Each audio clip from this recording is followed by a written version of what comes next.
अब मैं JJP party के साथ हूँ। अभी हमारा संगठन है और इस संगठन के साथ बढ़ करके मैं अगले 2024 की तैयारियां कर रहा हूँ। ये जनता फैसला करेगी। जो पुराने लोग हैं उनके बारे में पब्लिक को पता है, वो जनता के बीच में जा चुके हैं, जनता का आशीर्वाद ले चुके हैं और उस आशीर्वाद के बाद वो 5-5, 10-10 साल तक विधायक रह चुके हैं, मंत्री रह चुके हैं। मेरा कुनबा भी सही है और मेरे दूसरे सहयोगी साथी भी सही हैं। पिछली बार थोड़ी सी कुछ गलतियां रह गई थी हमारी, उन गलतियों को अब की बार ठीक करेंगे और एक बढ़िया जनता का आशीर्वाद लेने की कोशिश करेंगे। एक समाज सेवा के लिए आ रहा हूँ। मैं किसी चौधर का भूखा नहीं हूँ और मैं एक बहुत ही सामान्य परिवार से आगे बढ़ा हुआ व्यक्तित्व है मेरा। मैं अभी नहीं बता सकता कैमरे पे। मेरे पास एक प्लान है जिसके तहत प्रॉपर शिक्षा का प्रबंध होगा, प्रॉपर रोजगार के प्रबंध होंगे। नमस्कार, मैं करमवीर तुषिर एक बार फिर हाजिर हूं एक नई अपडेट के साथ। और अपडेट ये है, राजनीतिक गलियारों में चुनावी माहौल प्रत्येक दिन गर्माता जा रहा है और इसी कड़ी में हमारे साथ जेजेपी के एक वरिष्ठ नेता राजवीर शर्मा जुड़ चुके हैं। आइए उनसे बात करते हैं, राजनीतिक जो सुर्खियां वो बटोर रहे हैं। राजवीर जी, स्वागत है आपका। तुषिर साहब, बहुत बहुत धन्यवाद। सफ़ीदों की राजनीति में आप लगातार सक्रिय हैं, क्या कारण है? पत्रकार महोदय, मैं अभी सफ़ीदों के अंदर सक्रिय हूँ। मैंने 2019 का विधानसभा का चुनाव एज ए आज़ाद उम्मीदवार लड़ा था और उस टाइम भी मेरे को जनता का एक अच्छा समर्थन मिला था। 8,500 के आसपास मेरे को वोट मिली थी। और जब तो मैं इंडिपेंडेंट था, अब मैं जेजेपी पार्टी के साथ हूँ। अभी हमारा संगठन है और इस संगठन के साथ बढ़ करके मैं अगले 2024 की तैयारियां कर रहा हूँ। तो क्या आपने पूरा मन बना लिया है चुनाव लड़ने का? जी बिल्कुल, 100% चुनाव लड़ेंगे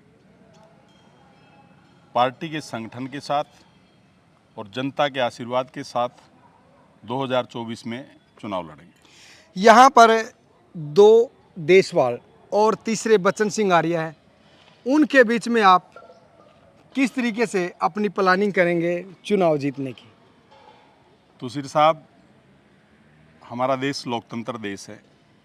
यहाँ पे हर एक आदमी को चुनाव लड़ने का अधिकार है और जो नाम आप ले रहे हैं, ये लोग हमारे हलके के पहले से ही राजनीति में सक्रिय नेता हैं। और जहाँ आप पूछ रहे हैं कि मैं कहाँ पाऊँगा, ये जनता फैसला करेगी। जो पुराने लोग हैं उनके बारे में पब्लिक को पता है, वो जनता के बीच में जा चुके हैं, जनता का आशीर्वाद ले चुके हैं और उस आशीर्वाद के बाद वो 5-5, 10-10 साल तक विधायक रह चुके हैं, मंत्री रह चुके हैं। अभी जनता को ये फैसला करना है कि पुराने को ही रखना है, ये नए को बनाना है। अब यहाँ पर एक सवाल आता है, राजवीर शर्मा जी से समाज से आते हैं, उसकी अच्छी खासी तादाद हैं और सफ़ीदों विधानसभा की अगर बात करें तो दूसरे नंबर पर ब्राह्मणों की वोट काउंट की जाती। क्या आप अपना कुनबा जोड़ पाएंगे? तुषिर साहब, हमारा कुनबा पहले भी इकट्ठा था, हमारा कुनबा आज भी इकट्ठा है और मैं 36 बिरादरी की राजनीति करता हूँ। मैं एक एक्स सर्विसमैन, इंडियन नेवी से रिटायर्ड फौजी आदमी हूँ और फौजी जो है वो 37वीं बिरादरी होती है, क्योंकि वहाँ पे कास्टिज्म नहीं होता, सभी कास्ट के लोग जाते हैं और डिफेंस ही एक ऐसी ऑर्गेनाइजेशन है जहाँ पे रिजर्वेशन नहीं है, वहाँ पे सब बराबर होते हैं। तो मेरा कुनबा भी सही है और मेरे दूसरे सहयोगी साथी भी सही हैं। पिछली बार थोड़ी सी कुछ गलतियां रह गई थी हमारी, उन गलतियों को अब की बार ठीक करेंगे और एक बढ़िया जनता का आशीर्वाद लेने की कोशिश करेंगे। ये हमारी प्लानिंग है। आप अधिकारी रहे हैं और अच्छी अच्छी पोस्टों पर आपने अपनी सेवाएं दी हैं। एक अधिकारी जब एक जनमानस पर या फिर धरातल पर आकर जब लोगों के साथ ने हाथ जोड़ता, राजनीति की क्यों जरूरत पड़ी आपको? ऐसा है, राजनीति के मायने सही होने चाहिए। राजनीति जनसेवा करने का सबसे बढ़िया माध्यम है। जब हम सरकारी अधिकारी थे तो उस टाइम पे हम दूसरी तरीके से सरकार की सेवा करते थे। जब हम डिफेंस में थे तब हम देश की सेवा करते थे। ये जो राजनीति का जो माध्यम है, जनसेवा का माध्यम, ये जनता द्वारा दी गई ताकत और उसी ताकत से उसी जनता की सेवा करने का मतलब है। और मैं उसी कॉन्सेप्ट के साथ, उसी विचारधारा के साथ एक समाज सेवा के लिए आ रहा हूँ। मैं किसी चौधर का भूखा नहीं हूँ और मैं एक बहुत ही सामान्य परिवार से आगे बढ़ा हुआ व्यक्तित्व है मेरा। और मैं अपने व्यक्तित्व के साथ, अपनी सूझबूझ के साथ और एक अच्छी शिक्षा जो मैंने ग्रहण की है, उस सारी चीज़ों को लेकर के हम हल्के को विकास की तरफ लेके जाएंगे। राजनीति में परिवारवाद चलता है, उसके बारे में क्या कहेंगे? परिवारवाद ऐसा है तुषार साहब, ना तो हमारे पिताजी राजनीति में थे, ना हमारा बेटा राजनीति में इंटरेस्ट रखता है। मेरी अपनी सोच थी समाज सेवा करने की। इस वजह से मैंने एज ए आज़ाद उम्मीदवार भी चुनाव लड़ा और आगे पार्टी के सिंबल पे चुनाव लड़ेंगे। अब आखिरी सवाल आता है, तो मान लिया जाए अगर आपको लोग पसंद भी करें, आप अपना कुनबा भी जोड़ पाएँ, पर लोग आपको वोट क्यों करें? क्या आपके पास कोई मास्टर प्लान है जिसके तहत लोग आपको वोट दें? तुषार साहब, खुशहाली तब आएगी जब लोग शिक्षित होंगे, रोजगार के साधन होंगे। मैं अभी नहीं बता सकता कैमरे पे।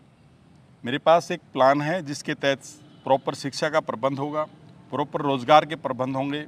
तो थोड़ा सा लोगों को बताएं, SEZ का मतलब क्या होता है, कि क्या इसका प्रारूप है पूरा? ऐसा है, इसको स्पेशल इकोनॉमिक जोन बोलते हैं।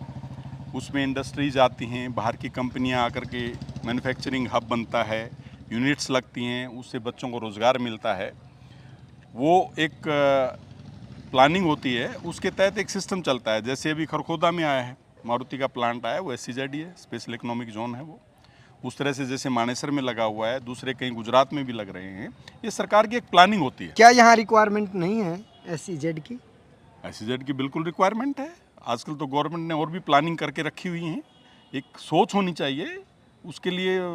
अभी मैं बताऊंगा तो फिर शायद दूसरे लोग उस चीज़ को फॉलो कर लेंगे, कॉपी कर सकते हैं। कॉपी कर सकते हैं। तो मैं वो चीज़ अभी डिस्क्लोज नहीं करना चाहता तो हूँ। मैं तो सिर्फ सरकार का एक धन्यवाद करना चाहता हूँ, बिल्कुल स्पेशल धन्यवाद करना चाहता हूँ सेंट्रल गवर्नमेंट का और हरियाणा सरकार का, कि जो हमारे सफीदों कॉन्स्टिट्यूंसी के अंदर से जो 2 रोड निकले हैं, एक 152D और दूसरा ये जम्मू कटरा वाला जो रोड निकला है, इस रोड से सफीदों कॉन्स्टिट्यूंसी की कनेक्टिविटी बढ़ गई है।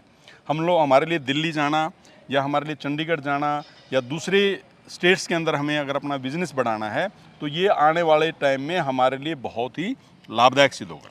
तो आपको हमारी तरफ से शुभकामनाएं। और आप राजनीति में एक सफल राजनेता के तौर पर अगर आते हैं, और जो आपने बताया कि प्लान हमने किया कि फौजी भी रहे हैं और एक SC के तौर पे भी आपने काम किया है, तमाम जो नौकरियां की हैं वहाँ से आपने तमाम वो चीज़ें निकाली हैं, तो अब देखने वाली बात ये रहेगी 2024 में जनता किसके नाम पर मोहर लगाती है। आप इस बात से कितने वाकिफ़ हैं, कितना सरोकार करते हैं, कमेंट बॉक्स में अपनी राय ज़रूर दर्ज करें। एक नए विषय और एक नई हस्ती के साथ फिर होगी मुलाकात। तब तक दीजिए इजाज़त।